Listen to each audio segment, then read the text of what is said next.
a oportunidade de trazer uma nova mensagem. Bonjour à tous, je vous remercie pour cette seconde opportunité que vous me donnez aujourd'hui de vous transmettre un message.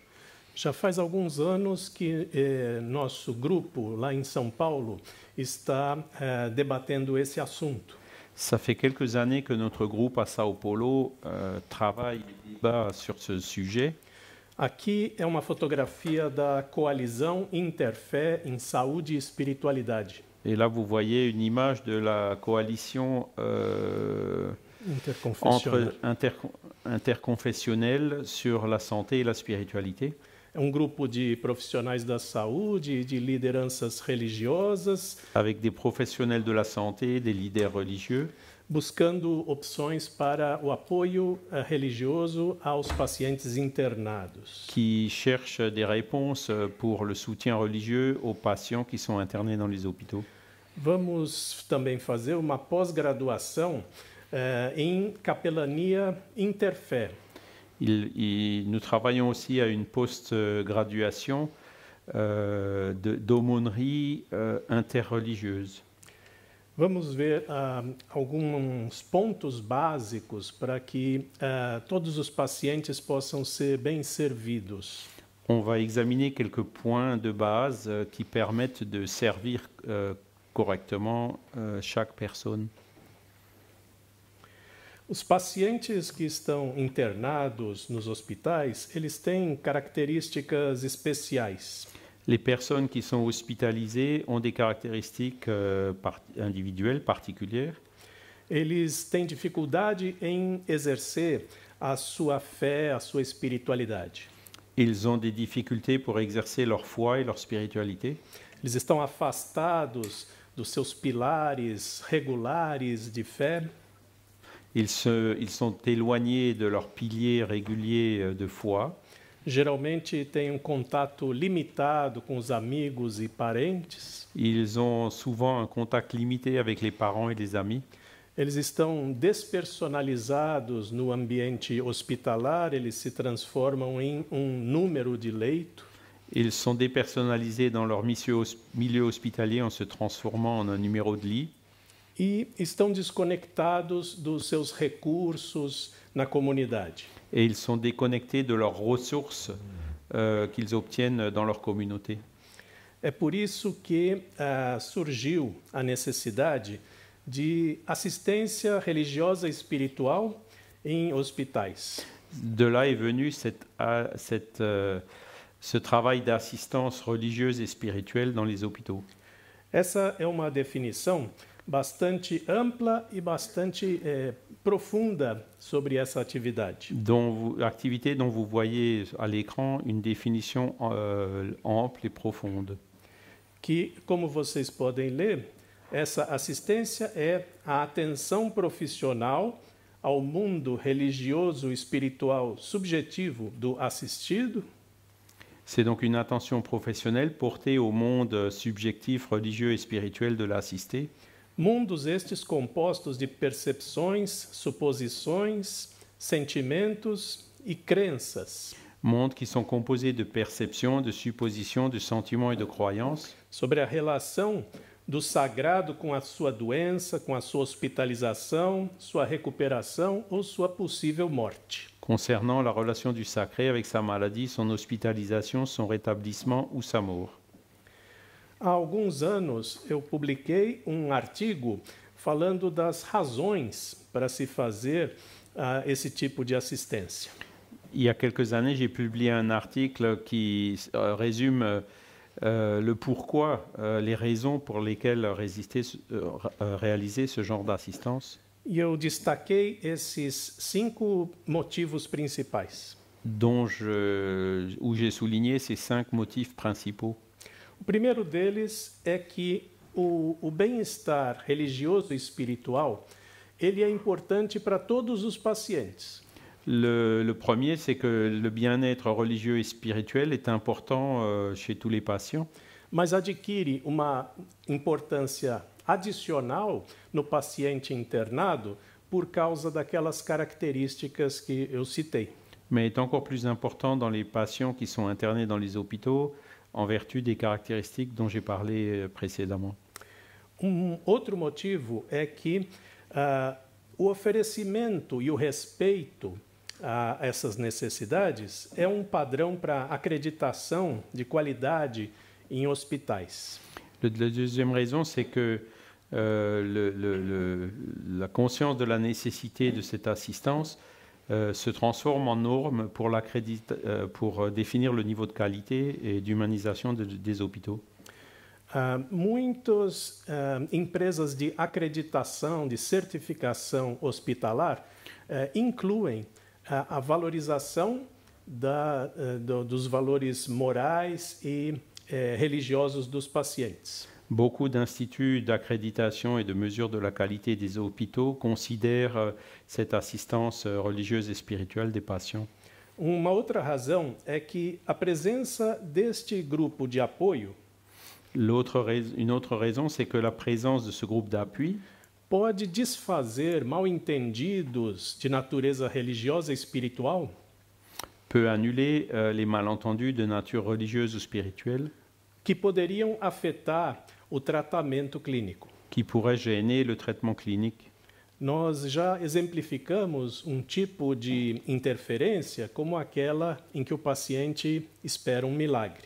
Nous avons déjà parlé de ça tout à l'heure en mentionnant le cas des patients qui attendent un miracle. Mas outros mal-entendidos também de interpretações religiosas Mais d'autres malentendus d'interprétation religieuse podem também afetar o tratamento de outras formas. peuvent aussi gêner le traitement sous d'autres formes. Outro motivo é que alguns estudos mostram que o paciente fica mais satisfeito quando o hospital tem uma perspectiva religiosa e espiritual.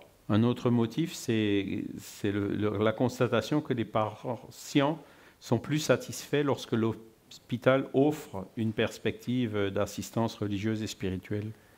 Este motivo, junto com o próximo, é dado importante para nós levarmos aos gestores hospitalares. Et donc cet aspect, celui du point suivant, sont importants pour les gestionnaires des hôpitaux. A experiência do paciente, ela determina se esse indivíduo vai recomendar esse hospital para outras pessoas. Cette assistance va souvent être à la base du fait que ce patient va recommander cet hôpital à d'autres personnes.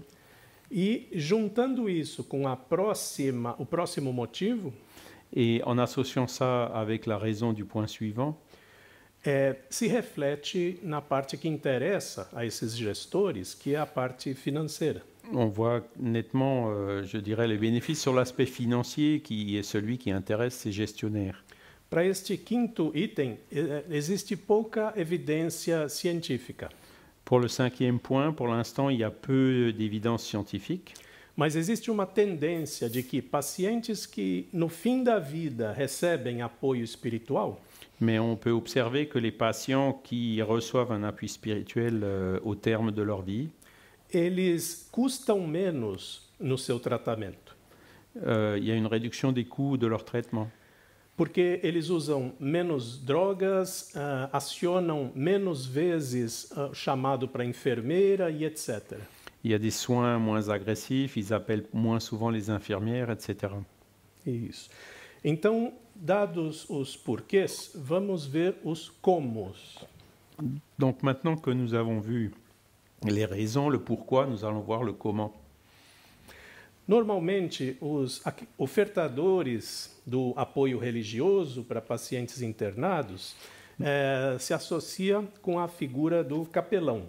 Normalement, les personnes qui réalisent ce travail d'assistance religieuse et spirituelle sont associées à l'aumônier.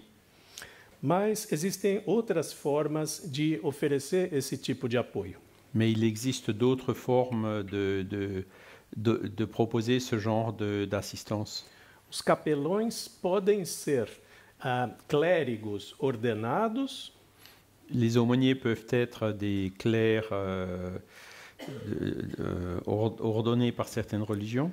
ou podem ser voluntários também especialmente treinados para oferecer esse serviço. Ou peuvent être aussi des volontaires, des bénévoles qui sont formés pour ce genre de service.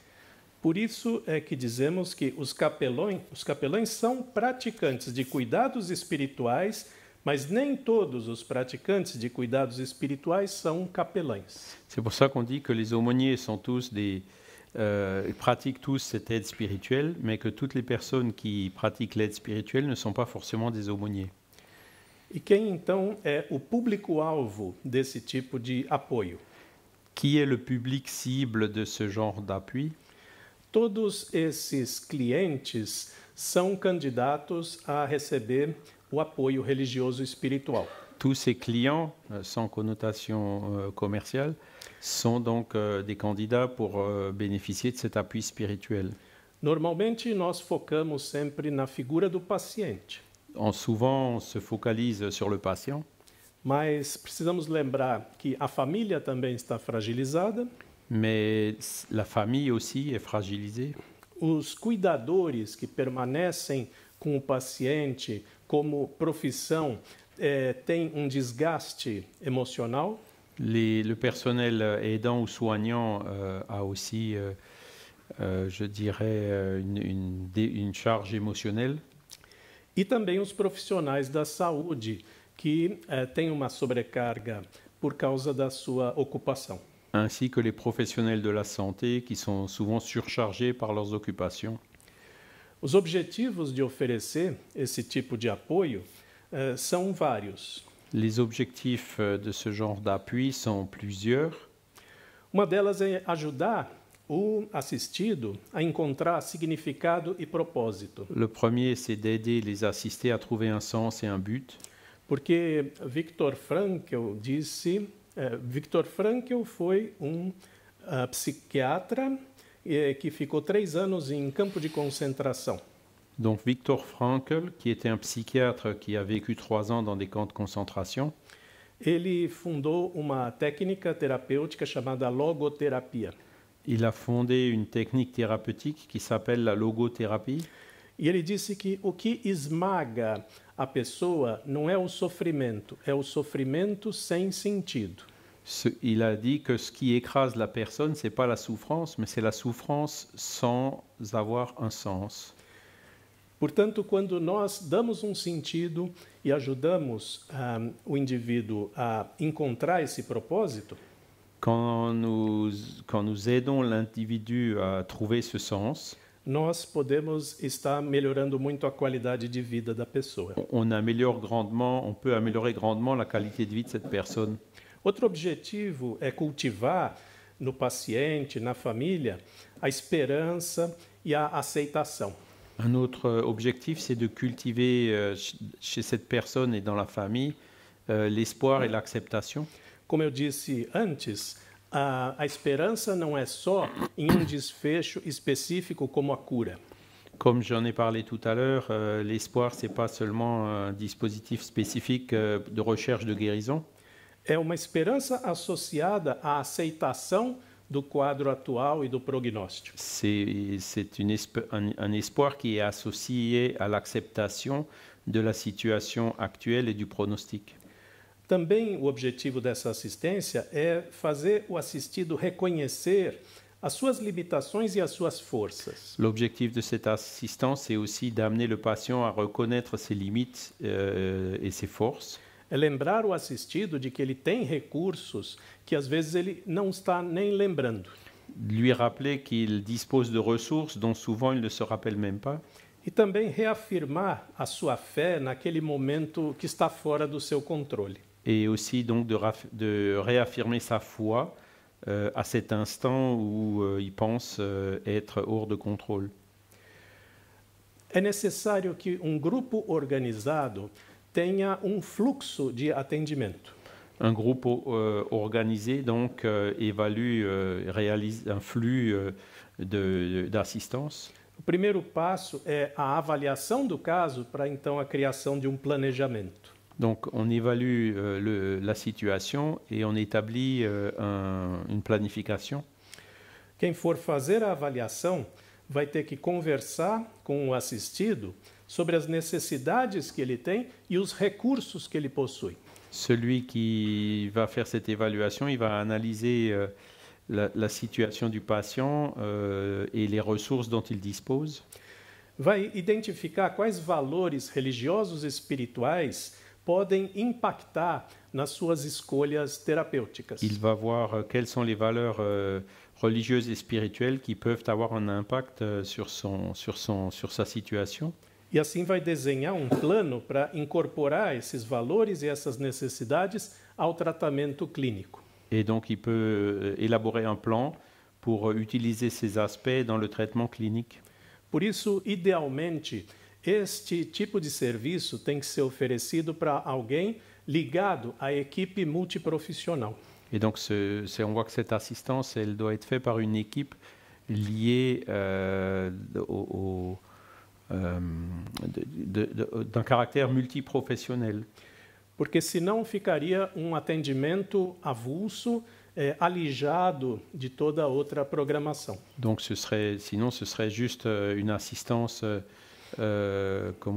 sporadique ou déouatée par rapport à l'assistant, enfin tout ce qui se réalise pour le patient. As ações que podem ser feitas com o assistido podem ser essas listadas aqui. Et les actions directes que peut réaliser avec l'assisté donc sont listées sur ce slide. Vamos discutir com o assistido os seus mecanismos de enfrentamento. On peut discuter avec l'assisté sur les méthodes pour faire face, de coping. Vamos incentivar o cuidado e identificar as suas relações de apoio. Encourager les soins et identifier les relations qui peuvent le soutenir. Se ele precisa, depende de símbolos religiosos, nós podemos tentar providenciar isso. S'il a besoin et s'il dépend de symboles religieux, on peut les lui procurer. Lembrando, como eu disse anteriormente, que este momento da internação é um momento mais de colheita do que de plantio. En rappelant, comme je l'ai dit précédemment, que ce moment, c'est plus un moment de cueillette que pour planter. Dificilmente nós vamos poder criar valores religiosos e espirituais, nós vamos ter que trabalhar com aqueles que o paciente traz. On peut difficilement créer de nouvelles valeurs religieuses et spirituelles. On peut, par contre, on peut pratiquement que travailler avec celles qu'il a déjà. Continuando aqui nas ações, é necessário que a instituição ofereça uma infraestrutura. En continuant sur ces actions, donc l'institution doit organiser une infrastructure. De modo que essa equipe que oferece esse serviço possa encontrar e oferecer estes recursos que atendam à necessidade do paciente. Pour que l'équipe puisse organiser ces ressources qui vont aider le patient. Pode ser na forma de músicas, leituras. Sous forme de musique, de lecture. É necessário haver um lugar calmo para contemplação, para reflexão. De disposer d'un endroit calme pour la contemplation, la lecture ou la réflexion. Isso especialmente para os familiares e para os cuidadores. En particulier pour les personnes de la famille et ceux qui prennent soin du patient. Oferecimento de textos sagrados ou de folhetos de oração. En proposant aussi des livres sacrés ou des feuillets avec des prières. Ou de material ritualístico, como por exemplo essas velas eletrônicas. Ou éventuellement donc de matériel associé au rituel comme les bougies électroniques. Eu trabalhei 8 anos no Hospital Albert Einstein em São Paulo, que é um hospital da comunidade judaica. J'ai travaillé pendant 8 ans à l'hôpital Albert Einstein à São Paulo, qui est l'hôpital de la communauté juive. E lá eles usavam este recurso para os pacientes judeus. Et là-bas, ils utilisaient cette ressource pour les patients juifs. Existe o costume de, no início do Shabbat, acender uma vela. Il y a l'habitude, la coutume, au début du sabbat, d'allumer une bougie. Mas isso não pode ser feito no hospital por causa dos gases inflamáveis. Mais on ne peut pas allumer une vraie bougie dans un hôpital à cause des différents gaz inflammables. Então, este é um exemplo de como se pode obter adaptações para manter o paciente ligado às suas tradições. Et donc ça, la bougie électronique montre comment on peut s'adapter pour maintenir malgré tout chez ce patient ses habitudes.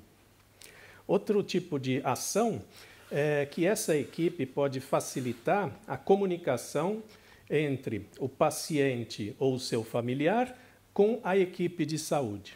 Un autre type d'action, c'est de faciliter la communication entre le patient et les membres de sa famille avec les équipes de santé. O paciente pode ficar constrangido de falar certos assuntos que vão surgir na conversa com o fornecedor do apoio. Les personnes peuvent être, peuvent ne pas vouloir s'exprimer devant certaines situations, alors qu'en présence des personnes qui les aident, elles se sentiront plus à l'aise.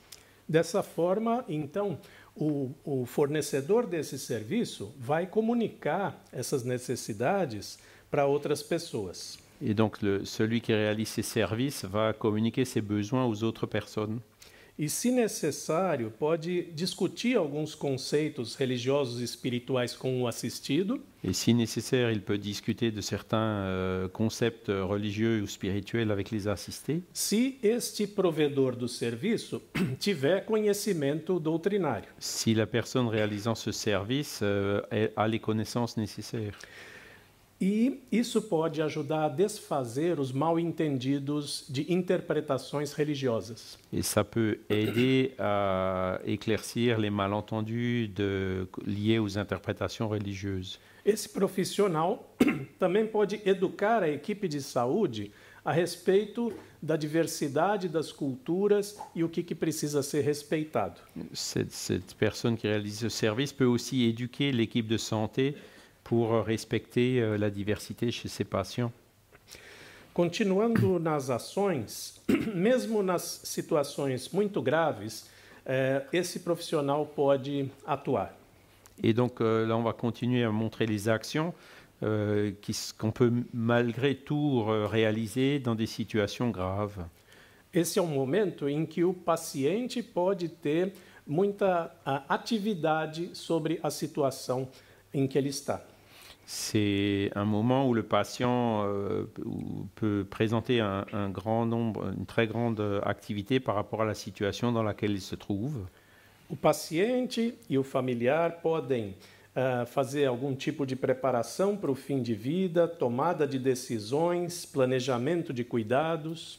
Le patient et les membres de sa famille peuvent, à ces moments-là, se réunir pour parler, de prendre des mesures en préparation du départ prochain. Ele pode dizer se ele quer ser reanimado durante uma parada cardíaca ou não, quando essa reanimação não tem uma perspectiva de alongar a vida. Le patient peut décider s'il veut ou non être réanimé en cas par exemple, d'arrêt cardiaque, lorsque cette réanimation n'aura aucun effet sur le prolongement de sa vie. Também esse serviço vai encorajar a autorreflexão, a revisão da vida, consertar relações rompidas. Ces moments peuvent aussi encourager la réflexion du patient par rapport à lui-même, le fait de passer en revue sa vie.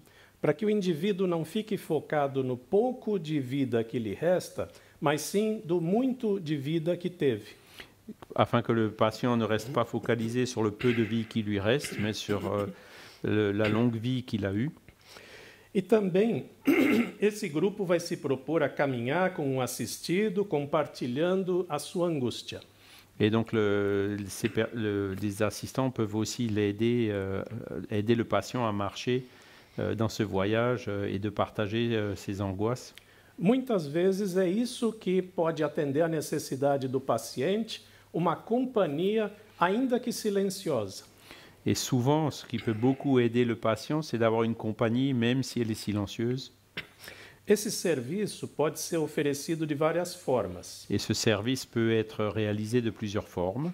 Do ponto de vista da privacidade, pode ser individualmente ou coletivamente. Au niveau de la privacité, ça peut être réalisé individuellement ou collectivement. Individualmente, quando é centrado no paciente, atendendo às necessidades específicas.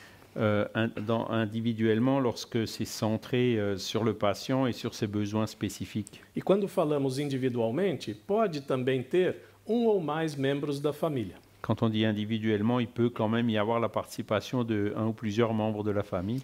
Porque o modo coletivo são os pequenos grupos de apoio que têm algumas características em comum. Et donc l'action collective se réalise dans des petits groupes où on rassemble des personnes qui ont des caractéristiques communes. Então não é tão focado na necessidade de cada pessoa. Et qui n'est pas focalisé plutôt sur les nécessités individuelles de chaque personne. Uma variação desse oferecimento coletivo poderia ser na forma de palestras. Donc une variante de cette aide collective peut prendre la forme de conférences. Ou também na promoção de festividades religiosas em datas especiais. Ou alors de réaliser des petites fêtes religieuses à des dates particulières. E aqui a gente entra no modo de especificidade, que pode ser de uma denominação religiosa específica ou num modo interfé. Donc on peut là aussi examiner les deux formes possibles, soit suivant une dénomination religieuse spécifique ou plutôt sur un modèle interconfessionnel. Quando a necessidade do paciente é realmente de uma religião específica, é necessário a presença de um ministro ordenado. Et donc, quand le patient est vraiment lié à une religion spécifique, on peut faire venir une personne, je dirais, qui représente cette religion spécifique. Porque só ele pode oferecer os rituais e aquilo que a religião determina. Parce que lui seul pourra proposer les rituels ou les autres pratiques déterminées par cette religion. Lembrando que o termo ecumênico não é sinônimo de interfé. Nous rappelons aussi que le mot œcuménique n'est pas symbole de interfoi. O termo ecumênico se refere ao conjunto das diversas denominações cristãs. Le terme œcuménique se réfère aux différentes variantes des religions chrétiennes. Se estamos envolvendo outras religiões, estamos nesse modelo interfé. Donc, au-delà, avec d'autres religions, on rentre dans le domaine interconfessionnel. Nesse modelo, ofertador treinado especialmente para responder a essas necessidades. Donc là aussi, il y a des assistants qui sont formés spécifiquement pour ces besoins. Vai focar nas necessidades universais do ser humano relacionados à transcendência e se ele não for capaz de oferecer, vai chamar alguém específico. Donc il apportera une réponse qui porte sur des besoins universels qui transcendent les religions et si nécessaire, il pourra faire appel à une personne spécialisée.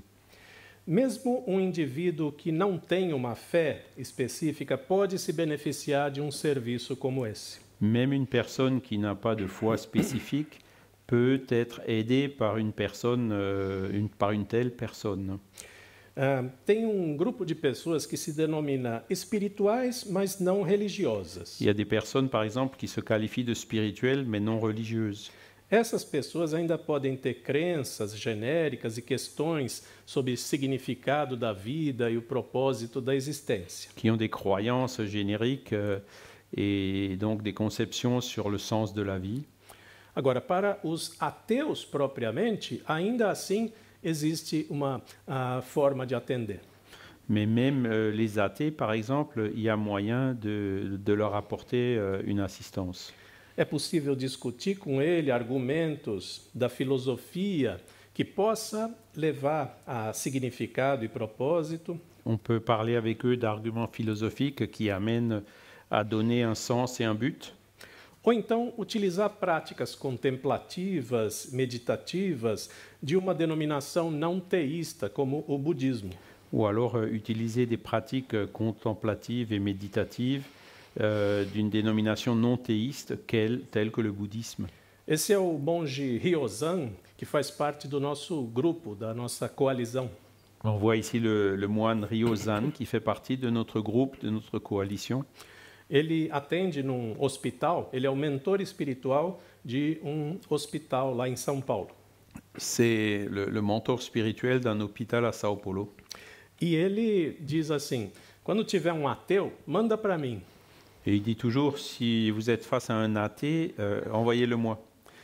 Porque ele vai discutir coisas que não têm nada a ver com a religião propriamente, e sim de existência. Et donc il va parler de conceptions qui ne sont pas liées directement à la religion, mais qui portent sur l'existence. Continuando, estes ofertadores podem ser generalistas ou especialistas. Donc pour continuer, donc les personnes qui réalisent ces services peuvent être soit des professionnels, soit des bénévoles. Esses generalistas começam desde o profissional da saúde. Les généralistes commencent avec les professionnels de la santé, que pode fazer uma breve triagem dessas necessidades e avaliar as questões que podem impactar no tratamento. qui peuvent faire un dépistage rapide des besoins et évaluer les questions qui ont un impact sur le traitement. Dessa forma, ele já pode acionar alguns recursos que possam atender essas necessidades. Et comme ça, il peut déjà mobiliser certaines ressources pour répondre à ces besoins. Para liberar um pouco os profissionais de saúde, existem voluntários especialmente treinados. Chez les professionnels de santé, il existe des volontaires qui ont reçu une formation spécifique. Vão dar um cuidado que independe de religião específica. Ils vont apporter des soins indépendants d'une religion spécifique. E podem ser uma ponte com os referenciais espirituais do paciente. Et peuvent être un pont pour les références spirituelles du patient. Já esses ofertadores especialistas podem ser os clérigos da comunidade ou o capelão institucional. Les offres spécialisées peuvent être réalisées par un clerc communautaire ou par un aumônier institutionnel. Esse clérigo que vem fazer uma visita a partir da comunidade, ele pode dar os cuidados pastorais da sua tradição e oferecer sacramentos. Ce clerc communautaire peut apporter, représenter donc sa religion et exercer aussi des sacrements selon les pratiques de sa religion. Mas o lado negativo é que eles não têm experiência com o ambiente de saúde e não têm experiência em criar um plano de atendimento. Mais ils sont pas toujours expérimentés dans le domaine de la santé et ni pour établir un programme de service, d'assistance. Já o capelão profissional, ele teve uma educação pastoral clínica e treinamento para o ambiente hospitalar. Et donc, alors que l'aumônier institutionnel, il a été formé donc pour le milieu clinique et hospitalier. Como membro da equipe de saúde, ele escreve no prontuário e participa das reuniões de discussão de caso. Et donc, il fait partie des groupes qui établissent les rapports et qui discutent dans les réunions entre les professionnels de la santé pour chaque cas. A criação de um grupo como esse não é fácil. C'est pas facile de créer un groupe comme cela. E também não é fácil que esse grupo continue sobrevivendo na instituição. Et c'est pas toujours facile que ce groupe survive longtemps au sein de l'institution. Portanto, para superar os obstáculos, é necessário que essa atividade esteja inserido num programa mais abrangente. Et donc, pour assurer la pérennité de cette action du groupe, il faut l'insérer dans un programme plus large et plus étendu. A instituição precisa realmente abraçar esse projeto de humanização. L'institution, elle doit s'engager dans ce processus d'humanisation. Se a instituição apenas tolera esse serviço, ele está em risco de acabar. Si l'institution ne fait que tolérer ce type de service, le risque que cela cesse est beaucoup plus grand. Porque no meio da prática, no dia a dia, existem prioridades financeiras diferentes. Dans la pratique quotidienne, il y a des réalités financières qui sont différentes.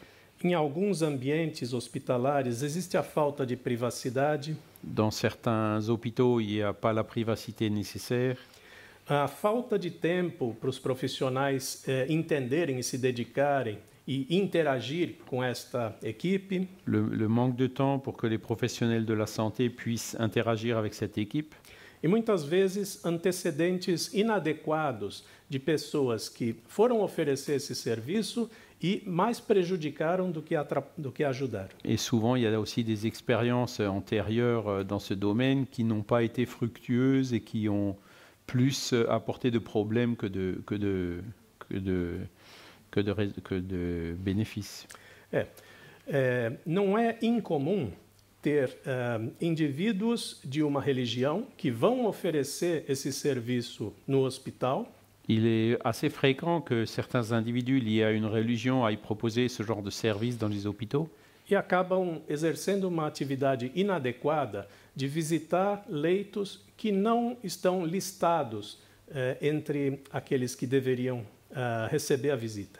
Et qui finissent par aller visiter des patients qui ne sont pas préparés ou qui n'ont pas besoin de recevoir ce genre de service. Então, é necessário montar um plano muito bem desenhado para apresentar para os gestores hospitalares e mostrar que esse tipo de coisa não vai acontecer. Et donc, il faut préparer un plan qui établit le programme de façon précise pour démontrer aux gestionnaires de l'hôpital que ce genre de situation ne se produira pas. E também a sobrevivência desse serviço depende da criação de uma cultura dentro da instituição. Et la survie de ce genre de service dépend aussi de l'institution d'une certaine culture pour ce genre de service au sein de l'institution. É necessário que todos os profissionais da saúde envolvidos nessa instituição entendam a importância disso e entendam que eles também fazem parte desse time. Il faut que les professionnels de la santé qui travaillent dans cette institution comprennent l'utilité de ces services et aussi qu'ils y participent. Aqui alguns exemplos de atividades que nós fizemos no Hospital Albert Einstein. Je vous montre ici quelques exemples de ces services d'assistance que nous avons réalisés dans cet hôpital Albert Einstein. Nós criamos ali um comitê de espiritualidade e propusemos algumas atividades. Nous avons créé un comité pour l'étude de la spiritualité et nous avons programmé un certain nombre d'activités. Uma delas foi uma aula de 10 minutos que entrou para o treinamento institucional de todos os funcionários. Et une des activités, c'était une formation de 10 minutes pour chacun des fonctionnaires de l'établissement. Que fala da importância da espiritualidade para o paciente e o que cada pode fazer. Ce qui parle de l'importance de la spiritualité pour les patients et de ce que chacun peut faire. Outra atividade foi a criação de um livreto sobre saúde e espiritualidade. Une autre activité, c'est la création d'un petit livret sur les activités liées à la spiritualité et la santé. O hospital tem essa série de folhetos, o que você precisa saber sobre. L'hôpital a une série de feuillets qui sont intitulés « Qu'est-ce qu'il faut savoir sur tel ou tel sujet ?» Então tem o que você precisa saber sobre lombalgia, exames de check-up, etc. Qu'est-ce qu'il faut savoir, par exemple, sur la lombalgie, sur les examens de check-up ou autres. E nós criamos esse da espiritualidade. Et donc nous avons créé celui-ci qui parle de la spiritualité. Então, para encerrar essa apresentação, tem aqui algumas frases edificantes e inspiradoras. Pour terminer ma présentation, je vous montre ici quelques phrases qui éclairent et qui inspirent. Uma delas é provavelmente uma frase da Idade Média, mas que foi registrada por Trudeau. La première, c'est une phrase qui date du Moyen-Âge, mais qui a été relevée par Edward Trudeau. Que fala que nós devemos curar algumas vezes, aliviar frequentemente, mas confortar sempre. Et donc qui dit qu'il faut soigner quelquefois, qu'il faut soulager souvent, mais qu'il faut réconforter en permanence. Essa segunda do Samuel Goulter, norte-americano que ajudou a fundar instituto de combate ao câncer.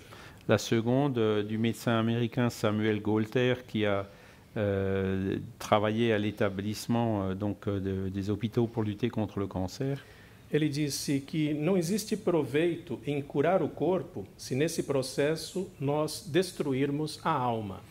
Qui a dit « Guérir le corps ne présente aucun avantage si, dans le processus, nous détruisons l'âme ».